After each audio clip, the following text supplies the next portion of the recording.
സെല്ലുവിന്റെ കല്യാണം part 2. Kozhikode train ഇറങ്ങി stay ചെയ്യാൻ വേണ്ടി റൂം അന്വേഷിച്ച് നടക്കുന്ന രണ്ട് ചെറുപ്പക്കാരാണ് നിങ്ങൾ ഈ വീഡിയോ കാണുന്നത്. അപ്പോഴാണ് നമ്മുടെ രക്ഷകനായിട്ട് അഭിജിത്ത് വന്നത്. റൂമിൽ പോണതിന് മുമ്പ് ലൈറ്റ് ആയിട്ട് എന്തെങ്കിലും കഴിക്കണം എന്ന് വിചാരിച്ചു. ഒരു ഷവർമ ഓർഡർ ചെയ്ത് കഴിച്ച് വലിയ മെച്ചൊന്നും ഉണ്ടായില്ല. പിന്നെ അവന്റെ പേടത്തിൽ അവന്റെ കെയർഫിലുള്ള റൂമിലേക്കൊക്കെ പോവാണ്.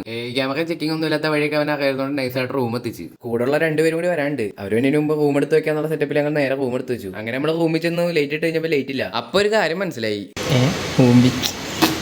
എന്തോന്നല്ലേ ഇത്, ലേറ്റ് ഇല്ലാത്ത റൂമാ.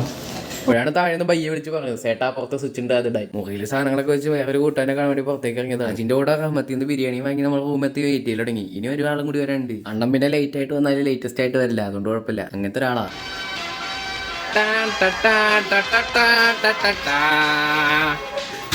ആ വന്നവരെ വേണ്ടി കഴിഞ്ഞപ്പോൾ തന്നെ എനിക്ക് മനസ്സിലായി ഇനിയിപ്പോൾ ഒക്കെ ഒന്നും ഉണ്ടാവില്ലെന്ന്. ഫുള്ള് കുന്തളിപ്പ് കാണിക്കുക, നേരം വെളുപ്പിക്കുക. പിന്നെ നേരം വെളുക്കണവരെ എന്തൊക്കെയാ നടന്നതെന്ന് എനിക്ക് തന്നെ ഓർമ്മയില്ല. ഫുള്ളോൺ അപരാധം. കല്യാണത്തിന്റെ വീഡിയോ നാളെ വരാൻ കഴിച്ചു. അപ്പൊ അതുവരെ ഓക്കെ, ബൈ.